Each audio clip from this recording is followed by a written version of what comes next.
Welcome back, SethBling here. Recently I've been getting some questions on people wondering how to set up their own UHC or ultra hardcore map. And so in this video I'm going to show you everything you need to do in order to get that all set up. The first step is to download a program called MCEdit, and that's the program you see on screen right now. This program, basically you give it a seed and it'll map out terrain for you. So here's some example terrain.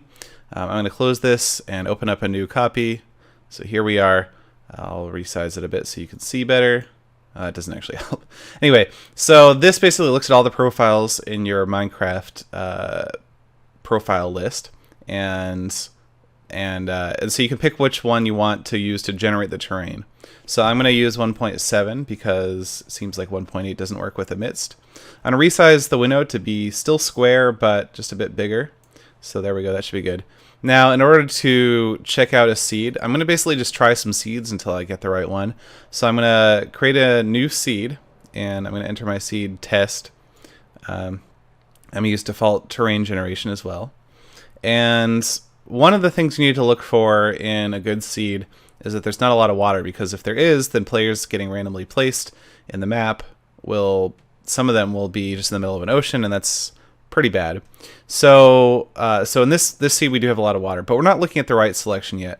So we're going to first go to coordinate 0, 0, just to make sure the map is centered on 0, 0, because that's important so that players can tell where the center of the map is. So we were already centered on 0, 0. If you look at the top right corner, you can see the coordinates of where my mouse cursor is, and you can see it ranges up to about 2,000 currently. The UHC maps we use in the Minecraft UHC only go up to about 1,000, as in like negative 1,000 to 1,000 of the coordinates. So I'm going to zoom in a bit on this map, and until we have the edges at about 1,000. Let's see, I think we're pretty close now, maybe one more zoom. Notice I'm using the mouse wheel in the center of the map in order to zoom in. So if it looks like it's about negative 1,000 to about positive 1,000, and same thing on the vertical coordinates. It's pretty close. So now we're at the right zoom level, and you can tell there's a ton of ocean here. This would make a terrible seed. So I'm going to go to new from seed. Now I'm going to use the seed that we used in the previous UHC, season 15, and mine space crack, very simple. And I happen to know this one works because it's the one we used. And so you can see there's not much water here. And honestly, you shouldn't really look at much else. Like, it does tell you where the villages and stuff are, and you probably shouldn't look at that if you're going to be playing in the UHC. But basically the idea is you can find a good seed this way. So mine space crack is a good seed, and we're going to use that seed, but we'll need to go into Minecraft to actually generate the terrain. So now we're here in Minecraft, and you can see we're in version 1.7.5 because that's the version that we used in MCEdit in order to generate the terrain. Let's see what it looked like. So we're going to go ahead and create the world in single player. I'm going to create a new world. Doesn't really matter what you call it. UHC tutorial, I guess I'll call it. Put your game mode in creative. You're going to need to teleport around and fly around and stuff. And then in more world options, use whatever seed you picked out from MCEdit. And mine was mine space crack. So we're done here. Go ahead and create the new world. And probably you guys have all done this before. Now it's going to go slower on my machine during the video because I'm recording. Okay, so we'll spawn in this world. This is the world that we mapped out with MCEdit. So basically, the first thing you want to do once you get the world loaded is you basically need to fly around to everywhere in the world that anyone can go during the game of UHC. So remember, our coordinates were negative 1,000 to 1,000 in both the X and Z coordinates. So I'm basically just going to teleport myself around to generate all the chunks. So first I'll open up the F3 menu. Let's teleport myself to negative 1,000, 128, negative 1,000. So I'm going to start at the very, basically most negative part of the map. I'm going to teleport myself over there, and it's going to start generating all the chunks around me. The terrain generation is randomized in Minecraft, and it takes some time to generate. It has to generate all of the blocks and load them into memory. Render all of them, so it takes some time, of course. You guys are all familiar with all this stuff. Now, if you look at the top line of my F3 menu, you'll see says Minecraft 1.7.5, 49 FPS, 165 chunk updates. So FPS, of course, is frames per second. Chunk updates is basically number of chunks in the last second that were modified, as in either some block was changed to that chunk or the chunk was generated and loaded. So basically, while it's generating the chunks around me, the chunk updates number is going to be very high relative to my FPS. Normally, when you're just kind of playing around in Minecraft, the number of chunk updates is going to be lower than your FPS. And so for a while here, my chunk updates is going to be around 100 to 150. It's going to vary heavily depending on what sort of hardware you're running and what sort of basically CPU power you have. You don't want to move around while you're doing this. Basically just stay still. If you plan on playing on the UHC map, rather than looking around like I'm doing now, just go ahead and look straight up, and you'll be able to tell from the chunk updates when the area around you has finished loading. It's basically when those chunk updates drop down below your FPS, then you'll know it's finished loading. Now it's going to take a while because I'm recording a video while I'm trying to do all this, and recording a video basically makes my computer run a lot slower, so I might have to fast forward a bit. It does look like it's generating most of the chunks around me, although I can't see everything yet. But yeah, it's going to take some time, so I'll probably fast forward.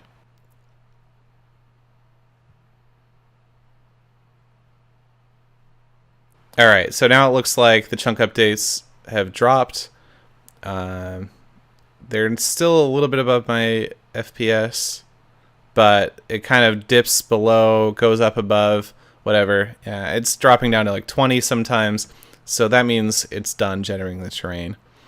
So at this point, basically, I'm going to keep teleporting myself around. Negative 1,000 here is the x-coordinate, negative 1,000 here is the z-coordinate. So I'm going to sort of teleport myself by 400 blocks at a time to form a zigzag pattern across the map. So I'm going to go to negative 600, negative 1,000, and you can see all the terrain over there is what I already generated in the previous teleport, so it kind of overlaps a little bit. And so now I'm going to generate the terrain here, wait for those chunk updates to drop down to below my FPS, and then I'm going to keep teleporting around. So I'm going to form a winding path. I'm basically going to decrease the x by 200 at a time, so like negative 200, or I'm not decreasing it, I guess I'm increasing it because I started out at negative 1,000, I added 400 to get 600, negative 600, added 400 again, negative 200, added 400 again, positive 200, positive 600, 1,000, and then I'm going to add 400 to the z-coordinate, and then I'm going to basically wind this back down. The x goes back down to 600, then 200, then negative 200, negative 600, negative 1,000, drop down the z again. So I'm just going to continue this. There's 6 values in each of the coordinates, so 6 squared is 36. So basically there's 36 places you need to teleport in order to basically get everything preloaded. Because the reason you don't want this to happen during the game is because, as you see, it takes a lot of computing power, and so it's going to slow down the server while the game is actually running, which is really not what you want. So you can see if I wasn't looking straight up during all of this, I would see that there's a temple over here and a village over here. It's really not information that I should have before the game.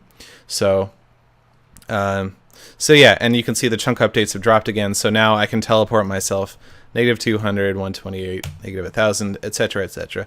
So I'm going to do this all off camera, get this all finished up, and then I'll show you the results, and we'll go on to the next step. Okay, so now I'm just about done. I'm going to execute the last teleport command, and negative 1,000, 128, 1,000. I'll scroll up through the chat log so you can see basically the list of commands that I typed in.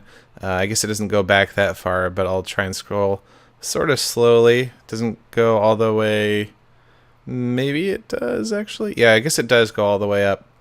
So you can see all of the teleport commands that I typed in and everything. I had to set the time to day a couple times during the whole thing, just because I didn't want mobs to spawn. Now, the nice thing about doing this at y equals 128 is that mobs aren't really gonna spawn so much. There might be a couple mobs that spawn, but they're gonna despawn very quickly. So so that won't affect the balance of the game once the game actually gets going. Now, once we finish this up, basically we'll have the entire 2000 by 2000 region loaded and generated and everything, so that the server doesn't need to worry about any terrain generation at all during the actual game of UHC. Now, if you want to do the same for the Nether, you can do the same for the Nether. Go there. It's a little bit more open, sort of free-form what you actually load there. You don't need to load nearly as much, so it's a bit faster. I think we're almost done with terrain generation here. Now, once I am done with terrain generation, basically I'm going to close out Minecraft and I'm going to go to a program called MCEdit, which I'm sure a lot of my viewers will be familiar with. We're going to use MCEdit to basically... Ooh, there's a fire over there. We're going to use MCEdit to create bedrock walls around the entire arena.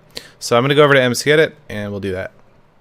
Alright, so here we are in MCEdit, and if I go ahead and fly up really high, you can see that basically I have a very square chunk of terrain actually loaded. The checkerboard area is what has actually been generated. The solid blue area outside of that is ungenerated chunks. So you can see it did successfully work. There's no holes or gaps or anything in the middle here. So I did a good job of creating the terrain. Now, at this point, I need to make the walls. And so in order to do that, I want to have the walls go from -1000 to 1000. And so if I hold down Alt while I have my mouse cursor roaming around, you can see I get the coordinates to show up. X equals -1096, Y equals 70, Z equals -1084. So basically, I want to move this stuff. I want to move the cursor until I find exactly 1000 to 1000. Let's see, not quite there. Somewhere over here maybe. Getting pretty close on the X, pretty close on the Z. So there's Z equals 1000. Okay, right here. X equals 1000, Z equals 1000. I'm going to click twice, and that's going to select just a single block here.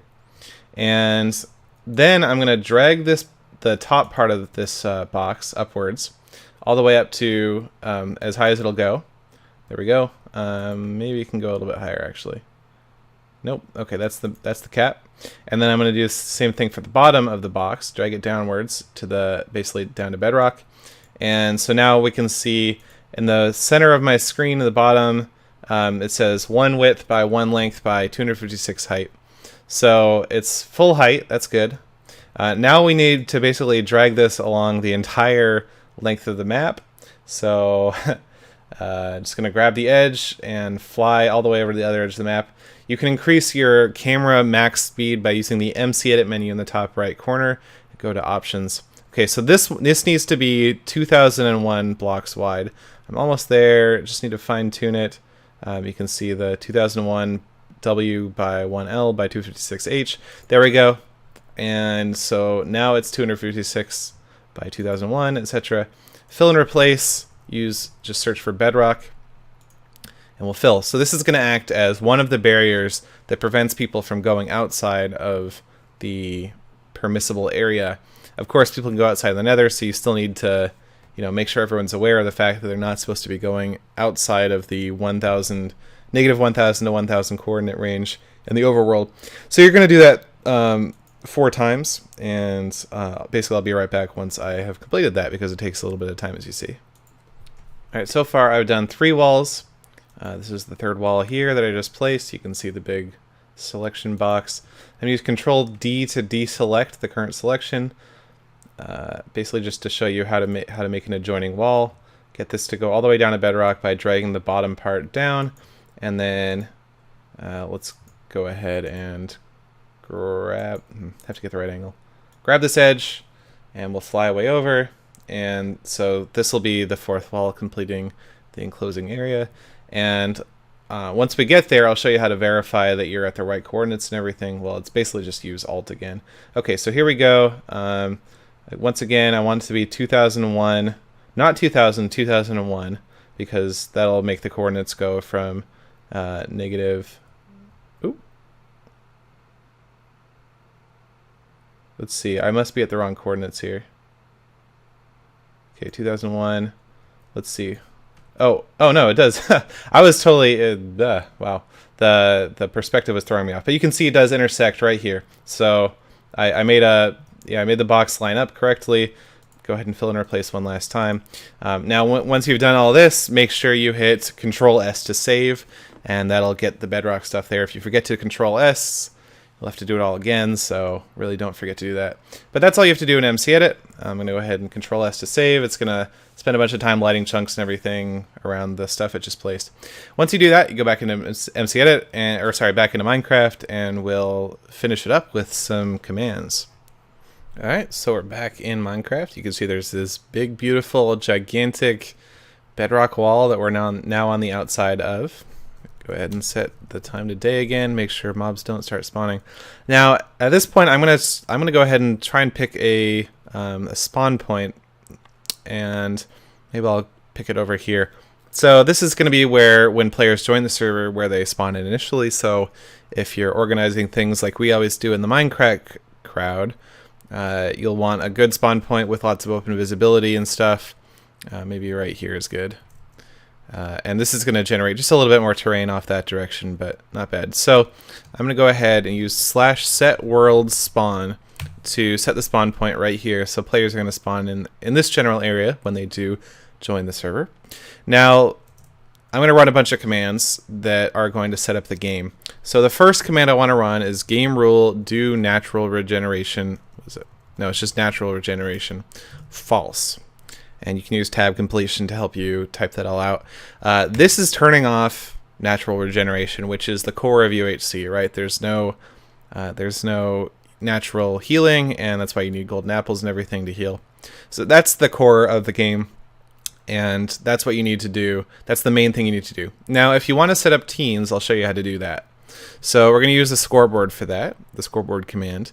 Scoreboard teams add, and then you pick names. I'm going to use colors as my names. It's just the easiest way to refer to them. So I'm going to add a red team, and then I'm going to do scoreboard teams option red color red. Okay, so now I've created a red team and I set its color to red so that any player that's on that team, their name tag is going to show up as red in the tab list and when you see them. I'll do the same for, say, blue. Whoops, I need to create the blue team first. So you can basically create a bunch of teams. What am I doing? Getting ahead of myself. Create a bunch of teams, add colors. Let's do green, and I'll move on from there. Depends how many teams you want, but there's up to 16 different colors. You can press tab to see the list of all the colors. Whoops. If you press tab right here, you can see all the colors: black, dark blue, dark green, dark aqua, dark red, dark purple, gold, gray, etc. So I've got 3 teams: red, green, and blue. Now, in order to randomize the teams, I'm going to use a command that's a little bit advanced, but if you just copy what I do, you'll be able to see how to do it. Scoreboard teams join at R team equals C equals 3 red. Okay. So I put a team equals in a comma. There's nothing after this first equals. C equals 3. This C is the count, so it's the number of players on the team. If you want a different number of players, 4 players per team, 2 players per team, 5, whatever, that's how you control how many players per team. So it's going to pick 5 random players as it's currently typed, and it's going to pick only players that aren't already on a team and put them on red team. So I'll run that. Of course, I'm the only player on the server, so it can't actually pick 5 players. It's going to run into problems. Basically, you run this for red team, run this for blue team, run this for green team, and if you had 15 players, you get 3 random teams. And now you've got 3 teams, and you're good to go. So the last thing you want to do before you start the game, well, you probably want to set the time to day again, just because generally when we play it on Minecraft, we do a time set day right when the game starts. We're going to use a spread players command as the final thing. So spread players, you can see the syntax here. So X and Z are the center of the basically the center of the spread area. So I'm going to use 0, 0 because we centered our map on 0, 0. You know, the coordinates went from -1,000 to +1,000, so the center of that is 0. Spread distance is the minimum distance between the teams or the individual players, whichever one you're doing. 400 or 500 is pretty good here, but it really depends how many teams or players you have. So I don't know. It's the minimum distance, so you won't get players closer together than that. Max range is going to be the maximum range from the center point 0, 0. It's going to be a square. So if I use 999, then players won't be able to be farther. Their coordinates won't be higher than 999, and they won't be lower than negative 999. So they'll be within the bedrock walls if I do that. So that's max range. Respect teams. Basically just put this to true. If you have teams, then that'll make sure all the teams get teleported together throughout the map. And then just add A, and that'll teleport everyone. So you run this command. I'm the only player, so I'm going to get teleported. Oops. You can see if I look at F3, my coordinates are -343, +776. X and Z coordinates, if I run it again, I'll get random coordinates, -901, +205. So it'll put me in random coordinates. And it does that for everybody, and it does that for teams, and it's very, very useful. It's basically designed perfectly for for UHC. So this is the final command you need to run. Then you probably just want to do one final time set day when you're running the match, and tell everyone go, and that's the thing. Now on the Minecraft UHC, we have our script that basically says something in the chat every 20 minutes that the episode marker or whatever has happened. That's a custom script, and that's not built into the game, so I'm not going to cover that in this video. That's pretty much all you need to do. So to recap, I used amidst in order to find a good map in terms of biomes, not having a lot of oceans, that sort of thing. Then I went into Minecraft. I preloaded all of the chunks. That was the most time-consuming part. That probably took maybe an hour, 45 minutes to an hour. And then I went into MCEdit, built the bedrock walls, came back into Minecraft, and turned natural regeneration off, set up my teams, did the spread players. Well, okay, of course, I came back into Minecraft, turned natural regeneration off. If I was actually running UHC, I would have to put that world file that we have here onto a server. But once it's on the server, then we set up the teams, run the spread players command, set time to day, and have UHC. So that's how you do it. It's maybe a little bit more involved than you might have thought, but once you get that all set up, you should have a smooth sailing. So there you go. I hope you guys found it useful. Let me know in the comments if you have any questions, and hopefully we can get those answered. And that's about it. Thanks for watching.